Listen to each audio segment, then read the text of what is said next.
Hello everybody and welcome to Waddicker's 12 Days of Meatmas Day 3, December 15th, I'm pretty sure. We're actually going to change it up for this one. We're going to go to Beginner Blake. We're going to do the, I'm lying. We're going to go with Classic Loadout Lewis, which is, wait, which one is which? Beginner Blake is the new one, right? We also should do the Zeke at some point, but I think we are going to try out Classic Loadout Lewis and just do the standard progression instead of the random progression so we can have some more, because we've experienced the best. Let me just get into the run and we'll start talking then. So, we experienced the best of both worlds in the past two runs, where we get kinda garbage for the entire run, and we get kinda overpowered as shit at the start of a run. We experienced both aggressive ends of loot pools just in the last two runs, which is impressive. Honestly, never expected that. Okay, just making sure. And we're just gonna go. So I did want to do some just standard.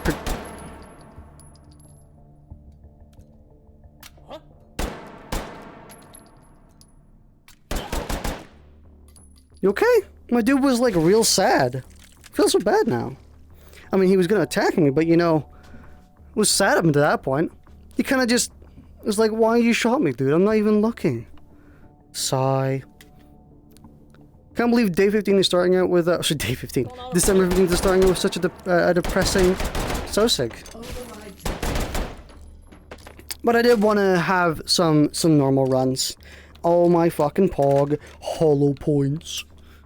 That is gimmicky as hell. I like it.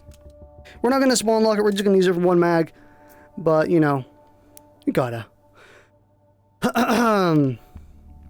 Hopefully this run, we won't get either end, and we'll just get like a pretty balanced spectrum of guns, which is what I'm hoping for. Like, we start from low, end up getting some good stuff if we earn it. And hopefully we will earn it. It is worth noting, we haven't done a single multiple run yet in... No, we have. No, we haven't. Yeah, we haven't. We haven't done a single multiple amount of runs in a single day yet. So, who knows? Maybe this will be the first day. There is a chance that we could die pretty early on and end up needing to do multiple runs in a single video. Maybe every single day, all 12 days, will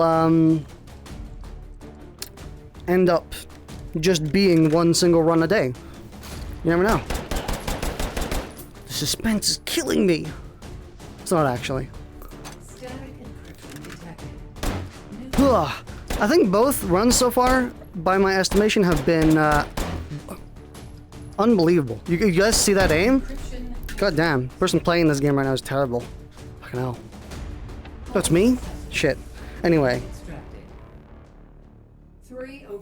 Yeah, I think both runs so far have been 40 minutes long, which is good.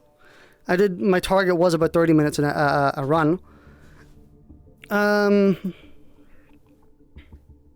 You know, that's good. I mean, I'm kind of talked out. Sorry. I have been speaking for like the past hour, so I am a bit like mellowed out a bit tired. And on top of that, I got a stream in like an hour as well. So, man, my throat is gonna hurt by the end of the day. And am I fine with that? Am I really fine with that? Probably not, but I think I just have to be. Because I want to do this. I've been wanting to do something for Christmas, or Meatmas in quotation marks, for the past 3 years, past 2 years even, I think. Ever since I got good internet, ever since I started my Waddicker YouTube channel and my stream and stuff like that, I really wanted to do something special and advent calendar related to, for Christmas. Did I just cycle again via a round falling on? Unbelievable. No. I've always wanted to do something for Christmas. Something special. Instead of just doing normal streams, maybe like a themed video, or no, maybe like a themed stream for Christmas or something like that. But personally, I've never really had the drive for it, per se. Oh, whoa, whoa. That was me, sorry. I was stepping on my, what is it called? Chair. Not a hard word to remember. You can tell I'm a bit tapped out, but we'll keep moving on. My stamina ain't what it used to be, apparently. Considering I used to go for, oh my god, do you guys remember the era of like 4 to 6 hour long take and hold runs? Holy shit. I'm getting like a mega deja vu and nostalgia. I get maybe not nostalgia because it wasn't exact. I wouldn't say that's good. Having a 4 hour take and hold run, that seems a lot more tedious than good. But you know, the memories. Back when we were doing take and hold competitive, where we had like a very specifically defined, very strict rule set of things you could have. You couldn't have any drum mags, anything like that. You had to have just normal 30 rounds, 50 round magazines for every weapon. Back when there were like a handful of like 5 very specific people. Ankh Angel was one of them. Jordan Puma, Froggy. The kind of a generic name doesn't really define who, but they know who they are. Froggy knows who they are. Those specific people who did Omega incredible runs, which just exceeded all of our expectations when they happened. For example, I think Ankh Angel, they ended up taking the #1 spot on the Take and Hold competitive leaderboard primarily due to the time, because that's what we ranked by, how long you lasted. And they lasted 6 hours! 6 hours and 21 minutes in a single take and hold run. They had to stop because their controllers died. Not because they were in a bad situation or they actually died. They had to stop because their controllers died, which is insane. Like, I genuinely still think that's absolutely crazy. And I think the closest I got was something akin to 3.5 hours, or maybe even 4 hours. That was my longest run, potentially. Jordan Puma also got about 3.5 hours back when we were doing it.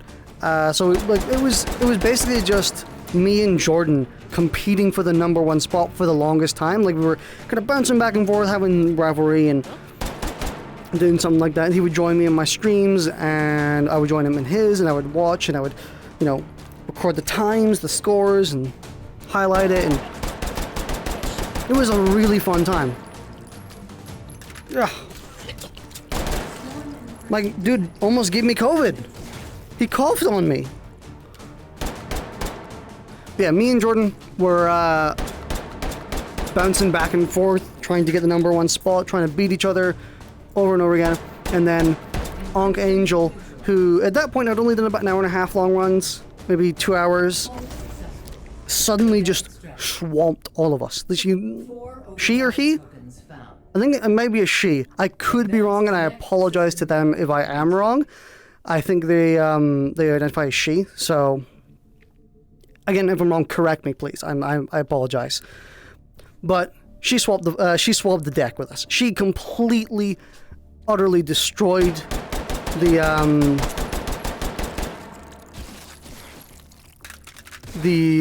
leaderboard. And then I'm thinking about it might be a he. I don't know. I'm kind of sad that I forgot. So I apologize. Really do. So I'm honestly just really impressed. Still to this day, utterly impressed with what we managed to do and what they managed to do with their run. Everyone who participated.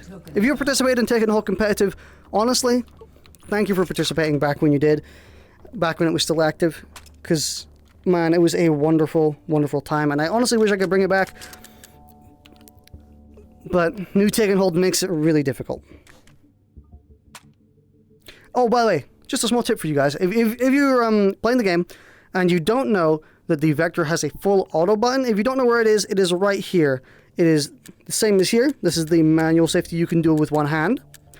There's another one just slightly left right here that you can press to make it burst.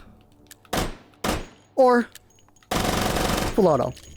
So if you're wondering where the safety was in this, it is right there. It is also ambidextrous, so you can press it on both sides. Just so you are able to know. Let's buy a suppressor.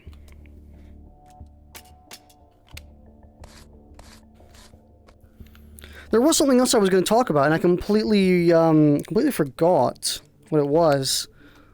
It was also about technical competitive. Let me recall it very quickly. I can't. It's not coming back. Oh, no. I guess we can move on to this instead. But I still think one of my most popular videos on this current YouTube channel I have, Waddicker VODs, is my 2.5 hour long take and hold run, which at that point, I think, during that time, was the longest run someone had ever recorded. I could be wrong, again.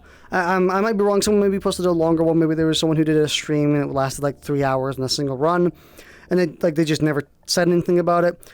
But from what I remember, my 2.5 hour long run was at that point considered the longest that had ever been done, which is the whole reason Take and Hold Competitive even started, was because I did that run trying to do something really, really long, and then everyone was like, this is really cool, we should do more. And then I was like, okay, I'll set it up. I'll set up Take and Hold Competitive, we'll actually do it.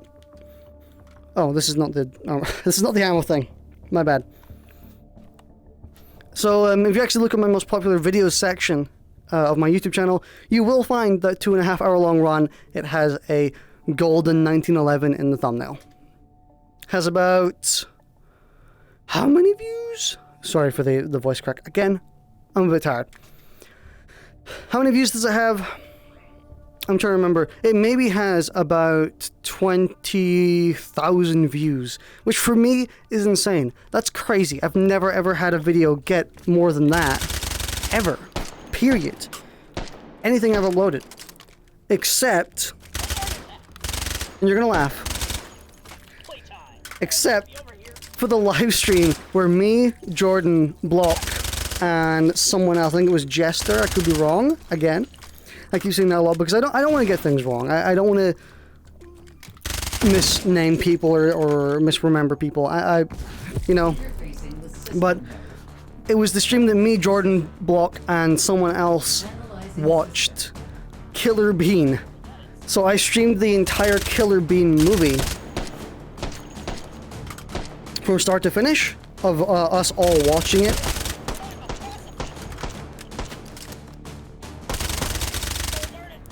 Oh, fucking. Wow, I'm suck.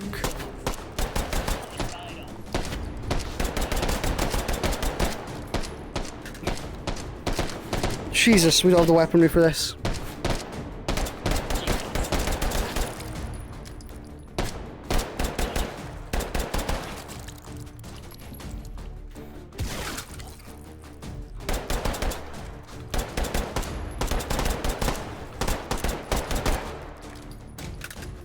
I don't have enough time to do the encryptions. Oh, Jesus.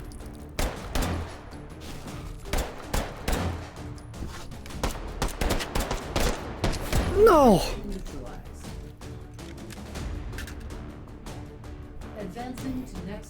We're gonna use that. We all watched Killer Bean, the movie that was uploaded to YouTube, and somehow that has become my most viewed video on my channel. It's crazy. It has like 30,000 views, I think. I don't know exactly. It might have 20,000, and the Take and Hold run has something less, but it was around there. Like, it has a ton of views. And I was always wondering why. It's us live streaming the Killer Bean movie. I guess Killer Bean is pretty popular now. I haven't actually seen any of the new Killer Bean episodes that the creator has been making. Ah. Man. Ah, I've really fallen off my horse this one. By the way, just telling you right now, I actually really dislike the Vector in this game. Not because I dislike the gun, I actually just kind of... Ah! I don't like how it handles in H3, how it reloads, how its recoil, it's... everything. It's really awkward to me. I can never get a feel for it.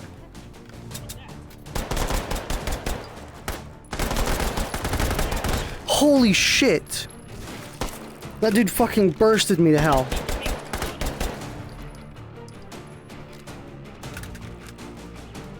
They brought out their A game for this one.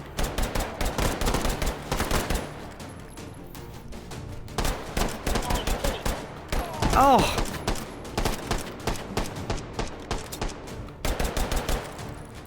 I'm doing so bad. Man. This is disappointing. Oh.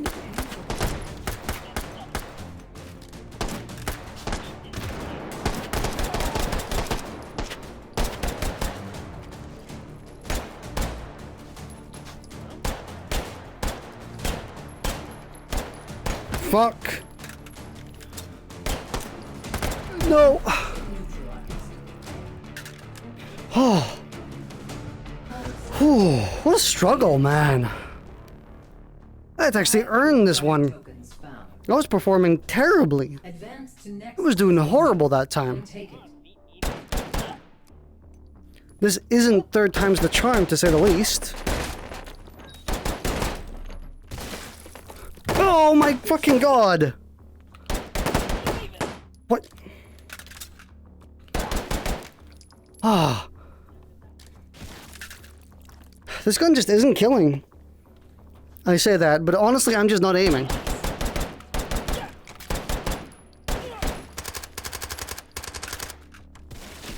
No, this gun isn't killing. I need something better, even with hollow points. Give me like an SMG or anything, really. I just need something that isn't this. Oh. I don't know. I'm not sure if I want to get into this on day 3. I was gonna maybe save it for a little bit later, closer to the end of the year. But you know, how close to the end of the year are we? You know, it's December. Oh, thank God. Thank Anton. But I was gonna save this discussion for a bit later, but I think I can do it now, or I can just talk about it now. So, I was actually hoping to reach 1,000 subscribers on my YouTube VOD channel this year. Excuse me. Yeah, I was really hoping to reach 1,000 subscribers because it was really looking like it was going to be in the bag. Like, it was going to just be inevitable. I just had to wait, and it was going to happen. Because in early... Override token found. In early 2020... I was just steamrolling. I was gaining about something close to 10 subscribers a day. For quite, I think that was Discord. That's my Discord, by the way. Just so you know. But I was getting something close to 10 subscribers a day in the early half of 2020, and it was just going. I think I started with 600 this year. I'm now at 900, and like all of that, genuinely all of it, was in the first 4 months. Override token found. And it's kind of sad because YouTube seems to have just taken like an algorithmic dump on my channel in the middle of the year, and I know why. I actually do have the reason, and I do know that it was my fault. And that's because I plummeted immediately as I started streaming Monster Hunter World. So if you looked on my channel recently, you may notice for the past 4 or 5 months, I had pretty much streamed nothing but Monster Hunter World. Like, and of course, I don't regret it at all. I would still have streamed even more because I love Monster Hunter World to death. You know, I stream whatever I want to stream. I don't really care about the metrics or the views or anything like that. I do this because I love it. I play with the games that I love because I want to.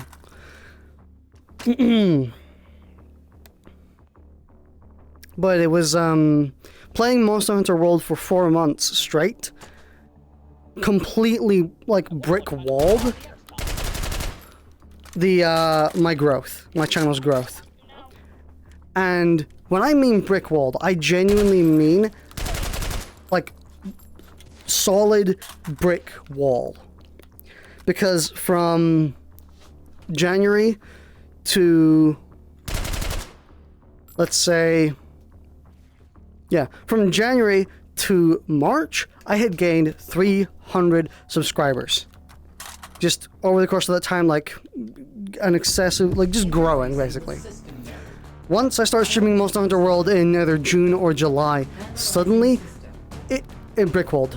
I've actually lost subscribers since then. Oh shit. Damn. Well, looks like this is going to be the multiple run one. I'm going to hit you with another one. We're not going to stop right there. We're going to keep going because that'll be a pretty short one. And I'm in the middle of a discussion. I can't just stop now. But my metrics just brick walled. It just completely stopped. And I don't know if it was YouTube's doing or if it was just because I streamed Monster Hunter World for 4 months straight. Probably that.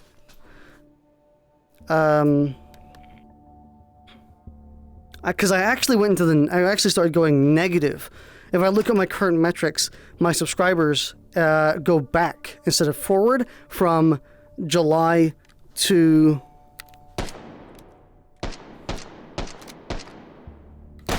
shit. Yeah, from July to now, my subscribers are in the negative. Like they go backwards as opposed to gain. I have lost instead of gained over the course of that time. Because, you know, people come and go. I gain one or two unsubscribe. I gain like another 1 or 2, and then another 1 or 2 unsubscribe. You know how it goes. Basically, I'm kind of in limbo right now with my subscriber count. And I'm not like sad about it. Well, I'm lying. I am a little bit sad about it because I was hoping to reach 1,000, like I said. But I'm more,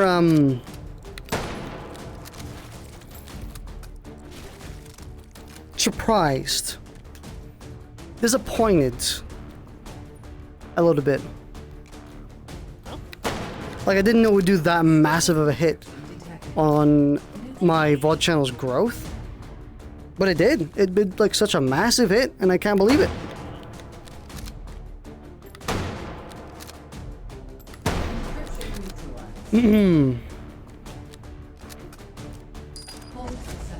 Now, one thing I am not disappointed with, and this is kind of, sorry, again, I'm tired. I apologize. I sound really, really groggy right now, and it's understandable. Again, like I said before, apparently 3 times isn't the charm. Day 3's cursed for me, dude. First run we die on, first run I'm really groggy on, first run I can barely speak on. First run where my aim is garbage. Ugh, we're out of ammo. Override token found. No, we're not. We had another round.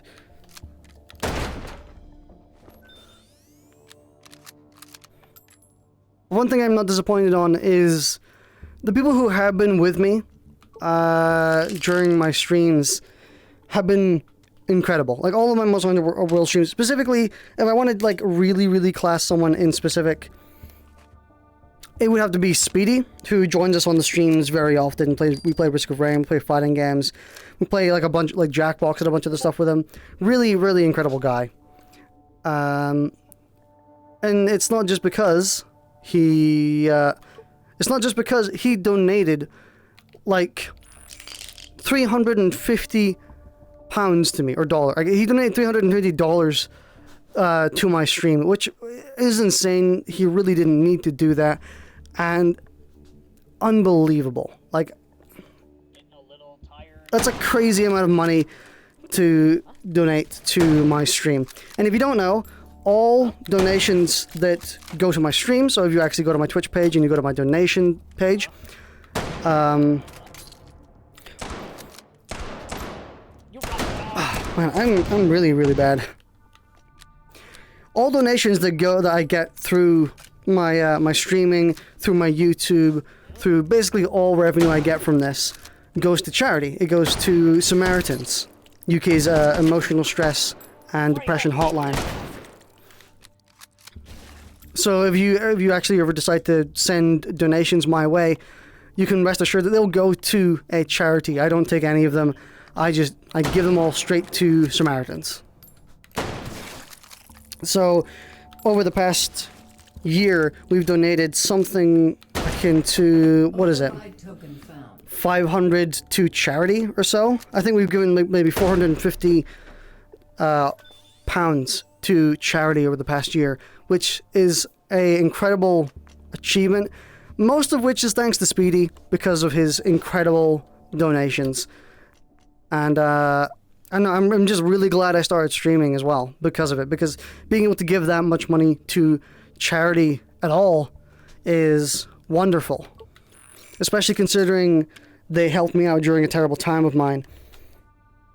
And I'm really glad I can just return the favor to them, you know?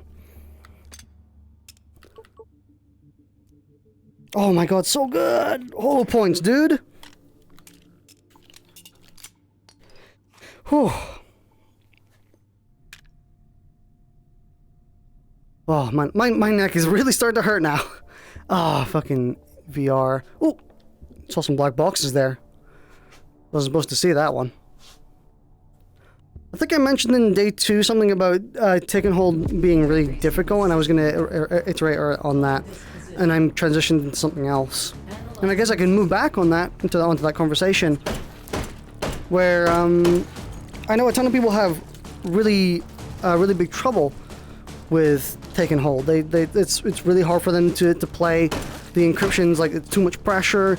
Because taking hold, like Anton has actually stated before, is designed as like the hardest challenge in HTVR. It is where all of the things you learn, all the skills, they all get put to the test. Your cover, your mobility, your aim, your reaction times, your ability to work under pressure. They all get combined into this one mode, which is very taxing for some people. Understandably so. I think taking hold is hard. It is really, really quite difficult.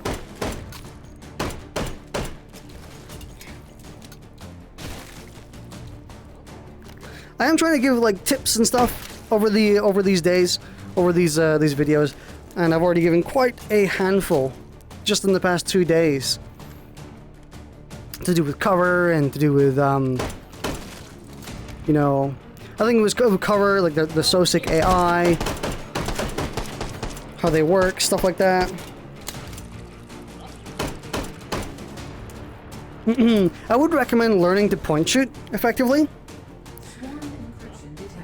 Granted, it won't work every time, but the times that point shooting does work, it's incredible. Like, for example, when shooting encryptions, point shooting is very effective within ranges like this, where you're only about like 20 to or 10 to 30 meters away from your opponent. Point shooting can be pretty effective, and it's usually quicker than aiming down your sights.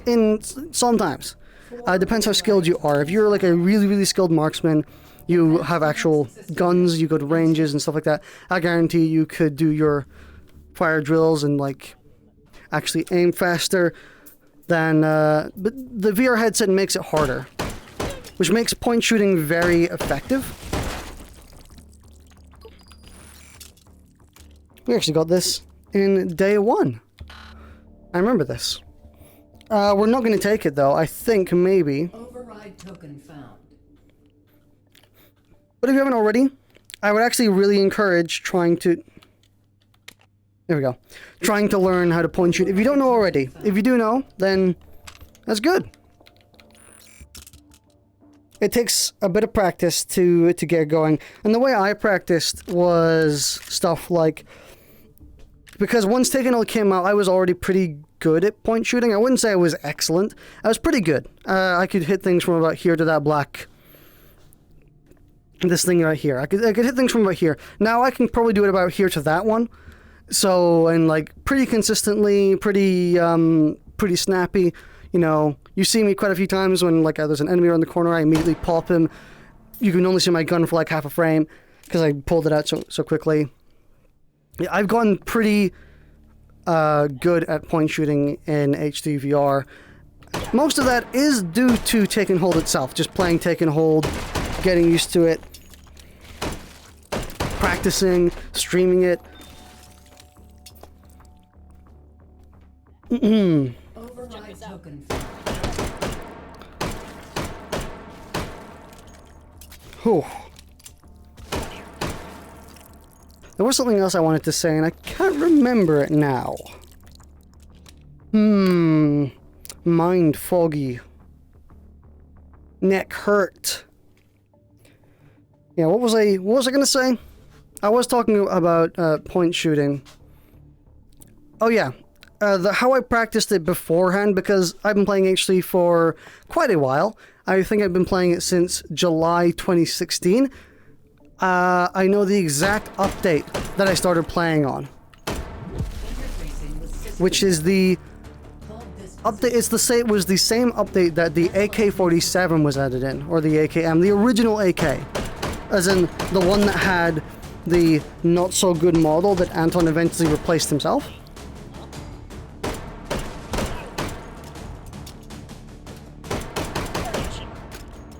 So that's when I started playing H3. And ever since then, I've been playing stuff like... The breaching scene is... Oh my god, he just unloaded my gun. You're a naughty boy.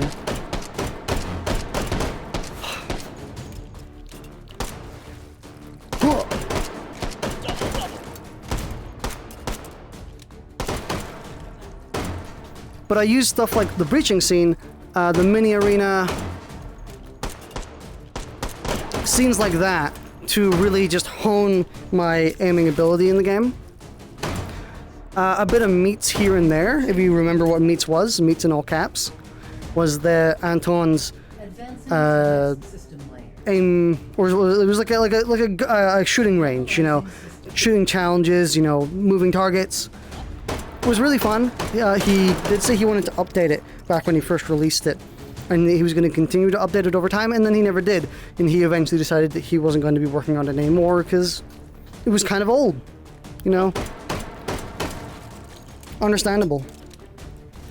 But yeah, all the non-combat based scenes, aside from the mini arena, which I played a ton of, I used as practice for aiming, getting better, you know, stuff like that. But I think the most important part of point shooting for me, and it might not be for you, is, and I've said this before on stream, how I point shoot is learning the gun's silhouette, which is why when you see me pick up a new gun, a gun I haven't held in a really long time, usually I end up sucking with it because I haven't really internalized the gun's silhouette yet.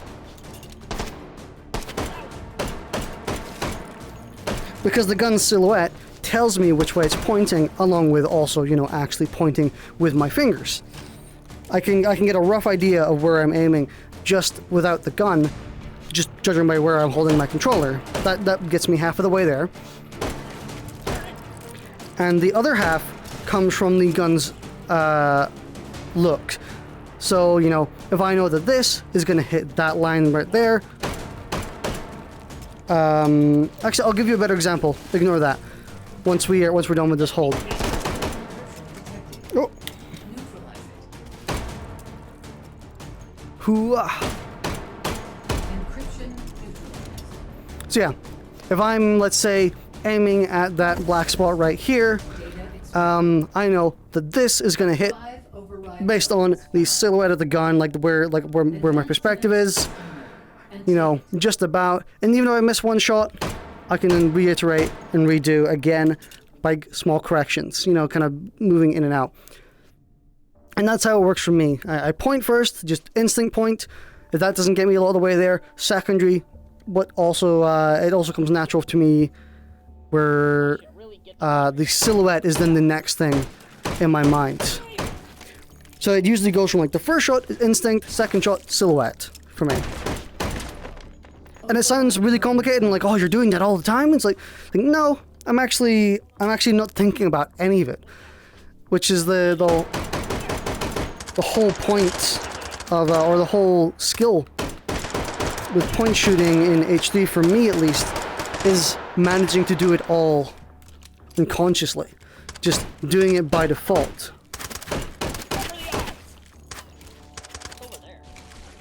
That's the hard part, is getting to do it by default. You can do it manually, and it does work, and that's what I use manual aiming for.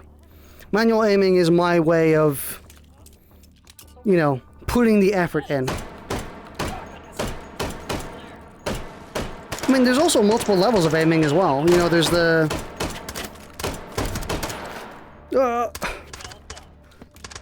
we might die here, which is fine.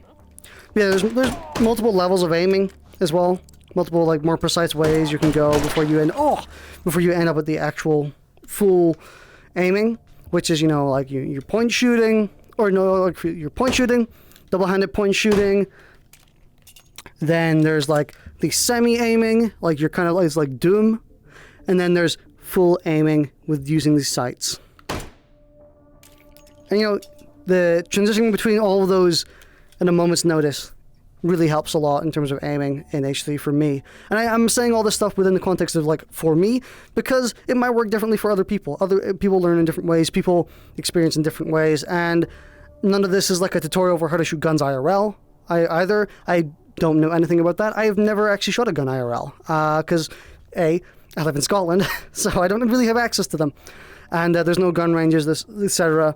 So this isn't like me telling you how to shoot guns. It's me telling you how I shoot guns in H3 specifically, and how my process works. So very kind of messy day, but fitting. A fittingly messy day. Anyway, thanks for watching. Have a happy December 15th, I'm pretty sure. I think it's December 15th. I'm groggy, like I said. So, happy December 15th. Thank you for joining me on day 3, and I will see you later.